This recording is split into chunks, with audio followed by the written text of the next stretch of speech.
하나님 말씀은 사무엘하 1장 전체인데 그 중에 저는 11절부터 27절까지 읽겠습니다. 이에 다윗이 자기 옷을 잡아 찢음에 함께 있는 모든 사람도 그리하고 사울과 그의 아들 요나단과 여호와의 백성과 이스라엘 족속이 칼의 죽음으로 말미암아 저녁 때까지 슬퍼하여 울며 금식하니라. 다윗이 그 소식을 전한 청년에게 묻되 너는 어디 사람이냐? 대답하되 나는 아말렉 사람 곧 외국인의 아들이니이다 하니 다윗이 그에게 이르되 내가 어찌하여 손을 들어 여호와의 기름 부음 받은 자 죽이기를 두려워하지 아니하였느냐 하고 다윗이 청년 중 한 사람을 불러 이르되 가까이 가서 그를 죽이라 하매 그가 치매 곧 죽으니라. 다윗이 그에게 이르기를 내 피가 내 머리로 돌아갈지어다. 내 입이 내게 대하여 증언하기를 내가 여호와의 기름 부음 받은 자를 죽였노라 함이니라 하였더라. 다윗이 이 슬픈 노래로 사울과 그의 아들 요나단을 조상하고 명령하여 그것을 유다 족속에게 가르치라 하였으니 곧 활 노래라. 야살의 책에 기록되었으되 이스라엘아 내 영광이 산 위에서 죽임을 당하였도다. 오호라 두 용사가 엎드러졌도다. 이 일을 가드에도 알리지 말며 아스글론 거리에도 전파하지 말지어다. 블레셋 사람들의 딸들이 즐거워할까? 할례 받지 못한 자의 딸들이 개가를 부를까? 염려로다. 길보아 산들아 너희 위에 이슬과 비가 내리지 아니하며 재물 낼 밭도 없을지어다. 거기서 두 용사의 방패가 버린 바 됨이니라.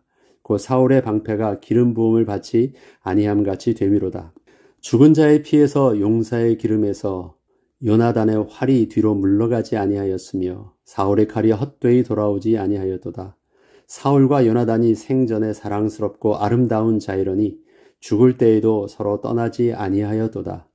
그들은 독수리보다 빠르고 사자보다 강하였도다. 이스라엘 딸들아 사울을 슬퍼하여 울지어다. 그가 붉은 옷으로 너희에게 화려하게 입혔고 금 놀이개를 너희 옷에 채웠도다. 오호라 두 용사가 전쟁 중에 엎드러졌도다. 요나단이 내 산 위에서 죽임을 당하였도다. 내 형 요나단이여 내가 그대를 애통함은 그대는 내게 심히 아름다움이라. 그대가 나를 사랑함이 기이하여 여인의 사랑보다 더하였도다. 오호라 두 용사가 엎드러졌으며 싸우는 무기가 망하였도다 하였더라. 아멘. 사무엘 하의 시작은 사울이 죽은 것과 다윗이 아말렉 사람을 쳐 죽이고 다시 시글락으로 돌아오는 것으로 시작합니다. 이제 본격적으로 다윗의 시대가 시작됨을 사울의 죽음을 통하여 알려주고 있습니다. 우리는 그동안 다윗의 입장에서 사무엘서를 읽다 보면서 사울의 죽음은 속 시원한 것이고 드디어 다윗에게 고생은 끝나고 새로운 시대가 온 것 같은 생각을 가지게 됩니다. 그런데 성경은 새로운 시작에 앞서서 한 가지 간과해서는 안 되는 것을 다윗의 시작에 앞서서 사무엘하 1장에 기록하고 있습니다. 우선 사울의 죽음의 소식을 접하고 있는 다윗의 정황을 먼저 살펴보면 다윗은 지금 아말렉으로부터 가족과 재산들을 다시 되찾아오고 난 후 이틀이 지난 시점이었습니다. 그리고 다윗은 여전히 시글락에 있습니다. 지금 시글락은 약 일주일 전에 아말렉에 의해서 남겨진 것이 하나도 없을 정도로 집과 모든 것이 불에 탄 상황입니다. 하나님의 크신 은혜로 이스라엘과의 전쟁에서 다윗이 피할 수 있었고 아말렉에게 빼앗겼던 가족과 재산을 모두 되찾아온 상태이지만 앞으로 어떻게 해야 할지 정확한 답이 없는 상태였습니다. 사울을 피해 아기스 왕에게 망명하여 시글락으로 온 것이었지만 사실 그 결과는 너무도 심각한 어려움을 겪어야 했기에 또 다른 선택을 고민해야만 했던 것입니다. 이렇게 고민을 하던 중에 사울 진영에서 왔다고 하는 한 사람이 다윗에게 사울 진영의 일들을 구체적으로 알려주기 시작한 것입니다. 우리는 사무엘상 31장의 내용을 통해서 사울의 죽음과 이스라엘의 패배의 소식을 이미 알고 있었지만 다윗은 현재 이스라엘에 대한 소식을 전혀 모르고 있는 상황입니다. 시글락을 떠난 다음의 삶을 고민하고 있던 다윗에게 사울 진영에서 왔다고 하는 그 아말렉 사람은 다윗의 눈치를 보며 자기에게 유리한 대로 뭔가를 얻어보려고 다윗이 좋아할 것 같은 내용으로 사울과 이스라엘의 소식을 거짓으로 바꾸어 말해주고 있습니다. 다윗과 사울의 관계를 알고 있던 아말렉 사람은 사울의 죽음의 소식을 알려줄 때 자신의 공을 드러내 보이려고 거짓으로 사울의 죽음에 대하여 자신이 직접 관여했음을 말해주었습니다. 다윗이 이 사실을 기뻐할 줄 알았고 그 소식을 전해준 자신에 대하여 뭔가 좋은 상을 내릴 줄 알았는데 다윗의 반응은 예상과 정반대였기에 아말렉 사람은 당황할 수밖에 없었습니다. 다윗의 반응은 자기 옷을 잡아 찢는 것이었습니다. 또 내게 이르되 내 목숨이 아직 내게 완전히 있으므로 내가 고통 중에 있나니 청하건대 너는 내 곁에 서서 나를 죽이라 하시기로 그가 엎드러진 후에는 살 수 없는 줄을 내가 알고 그의 곁에 서서 죽이고 그의 머리에 있는 왕관과 팔에 있는 고리를 벗겨서 내 주께로 가져왔나이다 하니라. 이에 다윗이 자기 옷을 잡아 찢음에 함께 있는 모든 사람도 그리하고 사울과 그의 아들 요나단과 여호와의 백성과 이스라엘 족속이 칼의 죽음으로 말미암아 저녁 때까지 슬퍼 울며 금식하니라. 다윗은 지금 아말렉 사람의 거짓을 진실로 알고 믿고 있습니다. 아말렉 사람은 사울이 죽은 소식이 다윗이 제일 좋아할 소식이라 생각을 하고 있었기에 그 소식을 좀 더 각색해서 다윗에게 알려주고 있습니다. 그런데 다윗은 사울의 죽음의 소식보다 이스라엘의 하나님의 영광이 가리워진 일에 대한 애통함에 더 크게 반응을 하였습니다. 다윗은 속으로는 기쁘면서 겉으로는 슬픈 척하고 있는 것이 아니었습니다. 다윗은 실제로 애통하고 슬퍼하고 있었는데 그 슬픔의 이유는 사울을 단지 사울 그 개인 한 사람으로 보고 있지 않았기 때문이었습니다. 사울과 그의 아들 요나단과 여호와의 백성과 이스라엘 족속이 칼의 죽음으로 말미암아 저녁 때까지 슬퍼하며 울며 금식하니라. 여기 보면 다윗이 애통하였다라는 것은 사울 한 사람만 지금 보고 있지 않죠. 사울, 요나단, 그런데 그들은 다 여호와의 백성, 그 다음에 이스라엘 족속. 그래서 큰 하나님의 거룩한 백성 안에서 사울을 보고 있고 요나단을 보고 있고 또 그와 함께 있던 백성들을 보고 있습니다. 그 거룩한 하나님의 백성으로 보고 있다는 것은 하나님의 관점으로 다 보고 있다는 사실입니다.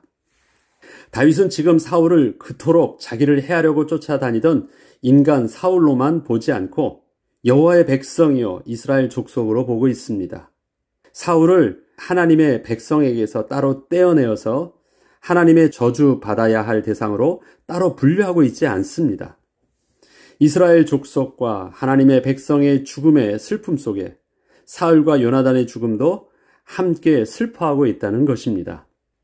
세상 사람의 그 인간적이며 상식적인 정서로 보자면 사울의 죽음은 다윗의 입장에서는 다윗에게 기쁜 소식이 될 줄 알았지만 다윗은 전혀 기뻐하지 않았습니다. 그리고 사울의 죽음이 그동안 다윗이 그토록 듣고 싶어하던 소식도 사실 아니었습니다. 오히려 다윗은 정반대의 반응과 행동을 취하였습니다.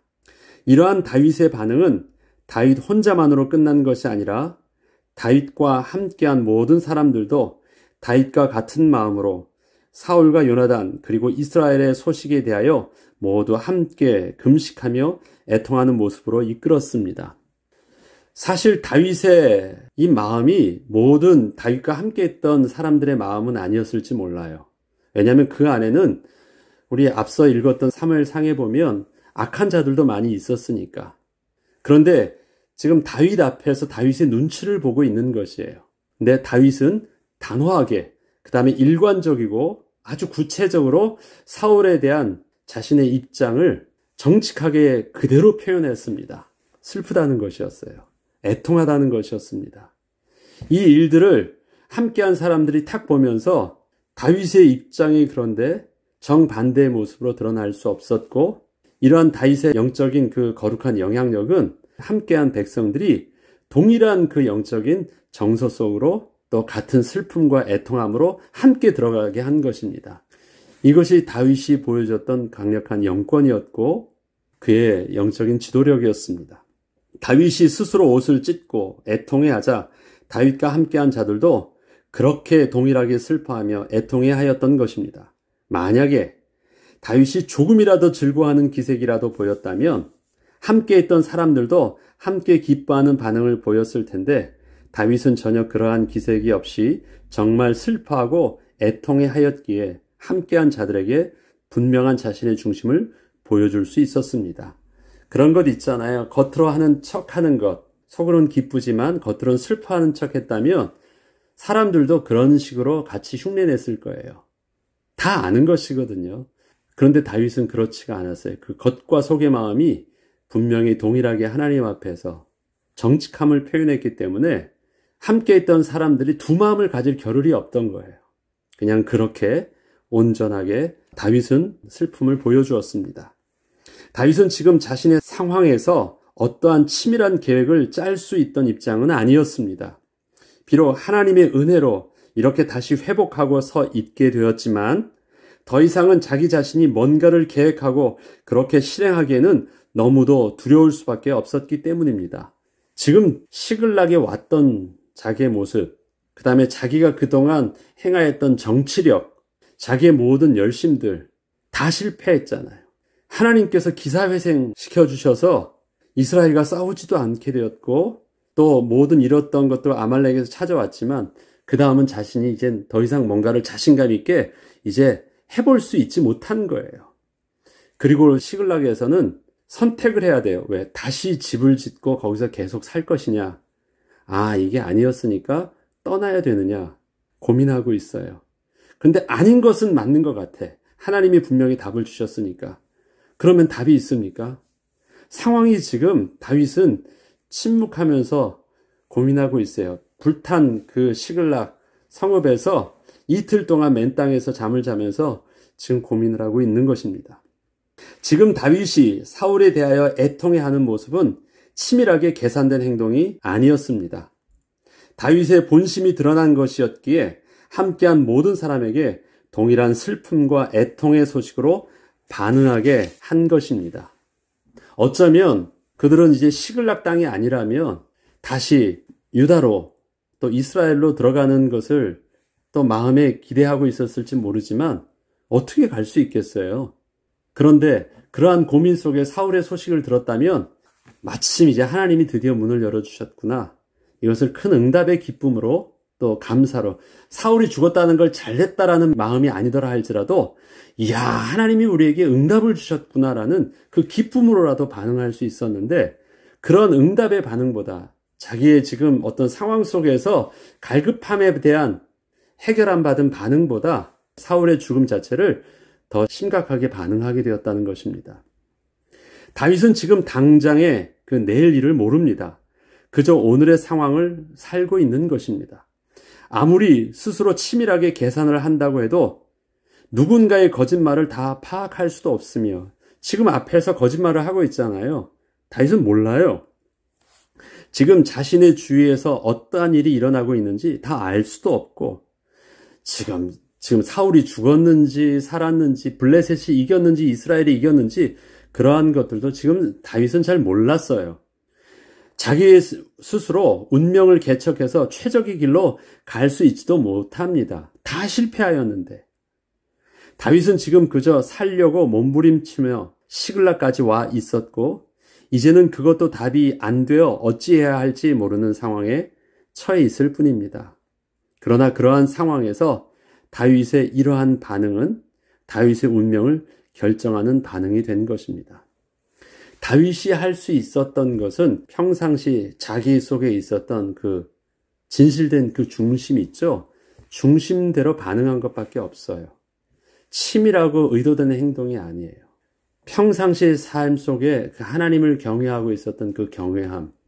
비록 그의 생각은 어리석지만 그가 하나님 앞에서의 자신의 입장들, 하나님 중심의 생각들, 그냥 그거 하나 가지고 있었는데 그리고 그대로 그는 그렇게 반응한 것 외에는 없습니다. 그런데 이 반응이 그러한 모습이 다윗과 함께 있던 백성들과 다윗 자신의 운명을 결정짓는 중요한 모습이 된 것입니다. 다윗의 사울의 죽음의 소식에 대한 반응은 다윗의 평상시 생각이었고 하나님의 주권 앞에서 생활하고 있던 자신의 있는 그대로의 모습이었습니다. 만약에 겉은 아닌 척하면서 그 속마음이 정말 사울을 죽이고 싶던 마음이 있었다면 그렇게 간절히 바라던 사울이 죽었다는 소식을 접했을 때 그는 자신도 모르는 사이에 은연중에라도 그 속의 즐거움이 겉으로 약간이라도 배어 나왔을 것입니다. 그런데 다윗은 정말 진심으로 슬퍼하며 애통했고 적극적으로 그 슬픔을 표현했습니다. 그리고 그 내용을 구체적으로 기록해 특별히 다윗과 함께 사울에게 큰 고통을 당했던 유다 족속들이 이 조가를 함께 부르도록 하였습니다. 다윗의 하나님 앞에서의 바른 생각을 유다 지파도 갖도록 한 것입니다. 오늘 이 조가를 백성들에게 부르게 했는데 특별히 유다 지파에게 부르게 했다는 것은 좀 다른 의미가 있습니다. 왜요? 유다 지파는 다윗 때문에 사울에게 동일하게 고통을 받았던 지파거든요. 그렇기 때문에 유다 지파 전체가 사울에 대한 소식을 들었을 때 그것은 너무너무 기쁜 소식이요. 그 다음에 그들에게는 해방의 소식처럼 들려줄 수도 있었는데 그들에게 자기만으로 끝나지 않고 그들에게 특별히 이것을 바른 생각을 할 수 있도록 지금 이 상황을 그가 기록해서 이것을 저들에게 가르치고 노래가 되도록 외우라는 것이에요. 너희들의 그 어떤 중심의 속마음도 드러내지 말고 이것이 옳으니까 이렇게 하도록 하라고 아주 다윗이 의도적으로 그렇게 강하게 저들의 모든 것들을 하나님 중심으로 제한시킨 것입니다. 다윗이 이 슬픈 노래로 사울과 그의 아들 요나단을 조상하고 명령하여 그것을 유다 족속에게 가르치라 하였으니 다윗이 먼저 했던 그 내용을 그 중심을 이제 유다 족속 전체에 가르치도록 하였습니다. 곧 활 노래라 야살의 책에 기록되었으되 이스라엘아 내 영광이 산 위에서 죽임을 당하였도다. 오호라 두 용사가 엎드러졌도다. 무슨 말이에요? 사울 개인이 아니라 이스라엘의 하나님의 영광에 상처를 입은 것이라는 거예요. 그래서 우리는 그것을 슬퍼해야 된다는 것입니다. 우리의 삶에도 하나님이 주시는 올바른 생각은 인생의 가장 중요하고 결정적인 순간에 우리를 하나님의 거룩한 선택을 하도록 이끌어 주실 것입니다. 우리는 미련해요. 우리의 감정도 화나고 또 미움이 있고 또 어리석은 결정을 늘 합니다. 그게 우리의 무지함과 연약함이에요. 그러나 그런 우리의 무지함과 연약함과 상관없이 우리가 하나님 앞에서의 우리의 중심들, 하나님을 경외함은 또 우리의 수준과 상관없는 것이잖아요. 내가 하나님을 경외함 속에서 마땅히 그렇게 생각하려고 하는 것, 우리가 날마다 하나님 앞에서 하나님 중심의 바른 생각을 하도록 기도하는 것은 그래서 너무너무 중요합니다. 사람들이 속여도 잘 몰라요. 우리의 선택이 이게 옳은지 잘 몰라요. 그런데 그것과 상관없이 하나님 앞에서의 우리의 그 경외함의 생각들은 하나님께서 반드시 우리에게 올바른 길로 갈 수 있도록 하나님이 지켜주시고 인도하여 주시는 것입니다. 다윗은 평상시에 하나님을 경외함과 하나님의 주권 속에서 사람과 사건을 볼 수 있었기에 비록 자기 앞에 펼쳐진 상황이 캄캄해 보여도 혹시 누군가 자기에게 거짓을 말하며 속이려 하고 있어도 하나님 앞에서 행동하고 생각하는 다윗의 결정은 자신과 하나님의 백성들의 운명을 결정하는 중요한 선택이 된 것처럼 우리의 삶도 그렇게 하나님이 인도하여 주실 것입니다. 할례받지 못한 자의 딸들이 개가를 부를까 염려함이로다. 다윗의 그 염려함이 이렇게 유다 백성들에게 조가를 함께 부르도록 한 것입니다. 이 일을 가드에도 알리지 말며 아스글론 거리에도 전파하지 말지어다. 블레셋 사람들의 딸들이 즐거워할까? 할례받지 못한 자의 딸들이 개가를 부를까 염려로다. 길보아 산들아 너희 위에 이슬과 비가 내리지 아니하며 재물 낼 밭도 없을지어다. 거기서 두 용사의 방패가 버림바 됨이니라. 곧 사울의 방패가 기름 부음을 받지 아니함 같이 됨이로다. 가드와 아스글론은 블레셋의 가장 중요한 성읍입니다. 다시 말해서 저 하나님을 대적하는 블레셋 사람들이 이 소식을 듣고 즐거워하지 못하도록 하라는 말이에요. 다윗은 현재 자기는 잘 모르고 있지만 블레셋 사람들이 신당과 블레셋 백성에게 알리기 위하여 사울의 머리를 베고 그의 갑옷을 벗겨 블레셋 땅 사방에 보내고 있었습니다. 그런데 이것은 다윗이 볼 때 하나님의 백성으로서 너무도 큰 수치였기에 그러한 일이 일어나서는 절대 안 된다는 것을 가르치고 있던 것입니다.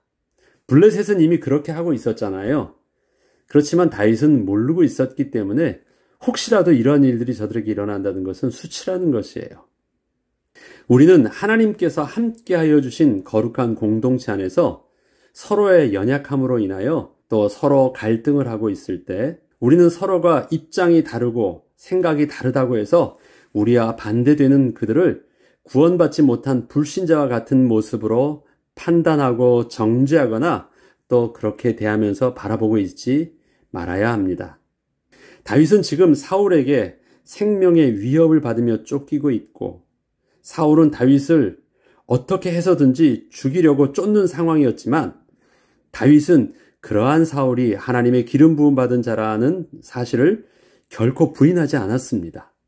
하나님의 사람이 어떻게 그럴 수 있을까?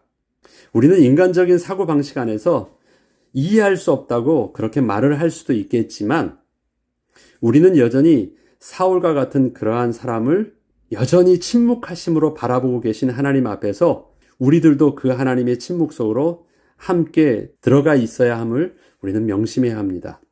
그리고 그 사람들도 여전히 하나님의 백성으로 동일하게 존중을 받아야 하는 사람임을 인정해야 하는 것입니다. 이것은 개인의 감정의 문제가 아니라 거룩하신 하나님의 주권 앞에서 우리의 생각을 스스로 그렇게 제한하는 것입니다.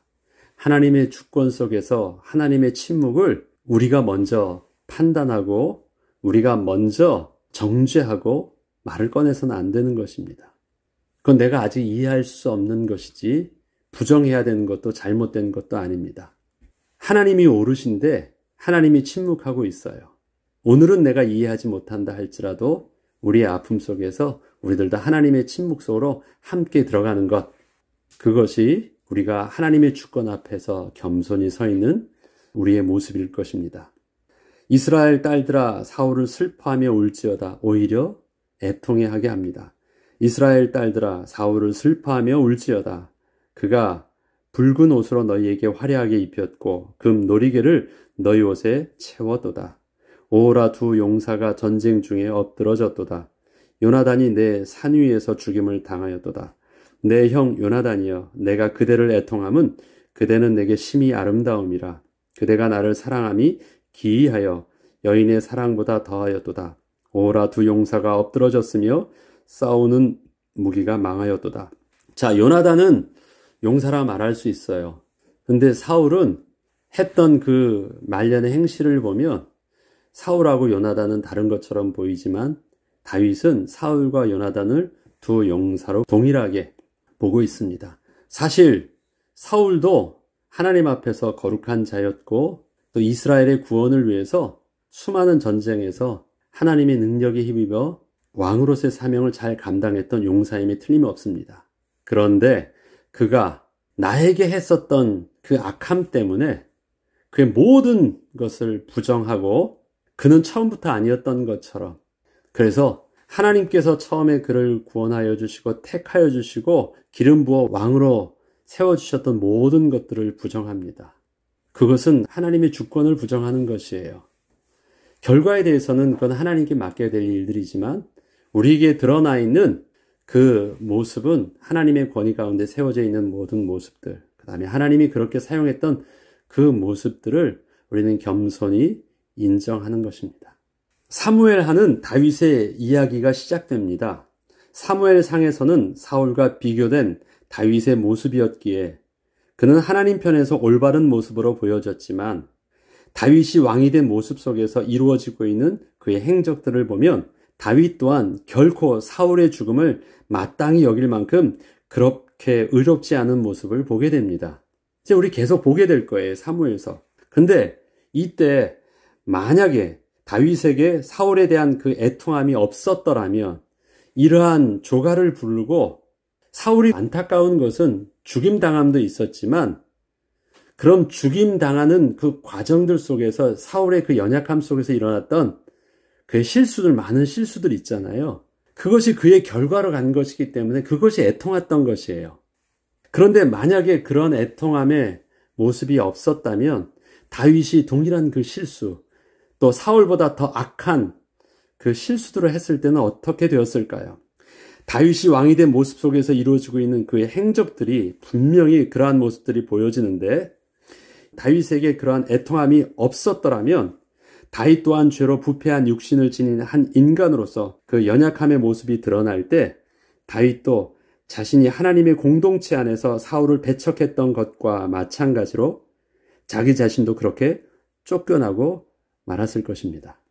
그가 저 사람은 아니더라고 쫓아냈던 것처럼 나 또한 그렇게 쫓겨나는 모습일 거예요. 예수님께서 우리에게 가르쳐 주신 주기도문의 내용에는 이러한 내용이 있습니다. 우리가 우리에게 죄의 지은 자를 사하여 준 것 같이 우리 죄를 사하여 주시옵소서. 이 기도가 왜 그럴까요? 그게 우리의 연약함 때문에 그렇습니다. 우리의 죄성이 있는 육신이 늘 그렇게 우리들도 저들과 다르지 아니한 범죄함과 그러한 생각과 그러한 실수와 실패들을 하기 때문에 그렇습니다. 우리는 용서받은 의인이지 우린 죄 안 지은 의인이 아닙니다. 믿음으로 의롭다 칭함을 받은 의인이지 내가 무엇인가를 드러낼 수 있는 의의를 가지고 있어서 하나님 앞에 선자들이 아닌 것입니다. 주님이 우리에게 가르쳐 주신 기도가 우리의 거룩한 주의 백성을 또 오늘도 바라보며 애통하는 기도가 되어서 우리를 통해서 하나님이 세우신 거룩한 공동체와 또 하나님이 세우신 그 거룩한 교회를 회복하는 그 귀한 일에 우리가 동일하게 쓰임 받아야 될 것입니다. 지금도 우리는 우리에게 세우신 교회를 통해서 많은 사람들이 상처를 입은 소식들을 또 많이 듣고 있습니다. 어쩌면 저와 여러분들이 그 상처의 주인공일 수도 있습니다. 그러나 하나님 앞에 우리의 연약함을 내어놓고 하나님의 창조의 능력으로 우리는 우리의 긍휼함을 우리가 얻도록 기도해야 될 뿐만 아니라 그렇게 치유받은 우리를 통해서 하나님의 거룩한 공동체가 그렇게 치유받는 것, 그리고 그렇게 회복되어지는 은혜가 우리를 통해서 회복되어질 수 있도록 우리는 온전히 더욱더 기도해야 됩니다. 그러한 중심을 가진 다윗을 통해서 하나님께서는 하나님 나라의 모델되는 왕국을 다윗을 통해서 또 그 유다 지파를 중심으로 인해서 통일왕국을 이루게 하셨고 이스라엘의 최고의 또 나라가 되게 하셨습니다. 기도하겠습니다. 거룩하신 하나님 아버지 감사합니다. 다윗이 이스라엘의 왕이 되어질 때 왕이 되어지기 전에 그보다도 먼저 이스라엘 백성들을 향하여 또 자기를 미워했던 그 원수를 향하여 하나님께서 품게 하시는 정직한 마음들을 다윗은 놓치지 않았기에 귀하게 쓰임받을 수 있었던 것처럼 하나님 우리의 마음도 하나님 앞에서 다윗의 마음과 같이 정직하게 하시고 다윗이 하나님을 경외함으로 스스로 제한하였던 것처럼 우리의 생각들이 그렇게 선을 넘지 않으며 올바른 생각 가운데 우리를 통해서는 상처 주는 자가 아니라 치유하는 자, 회복하는 자로 설 수 있도록 우리를 그렇게 온전히 사용하여 주옵소서. 감사드리며 우리 주 예수 그리스도의 이름으로 기도합니다. 아멘.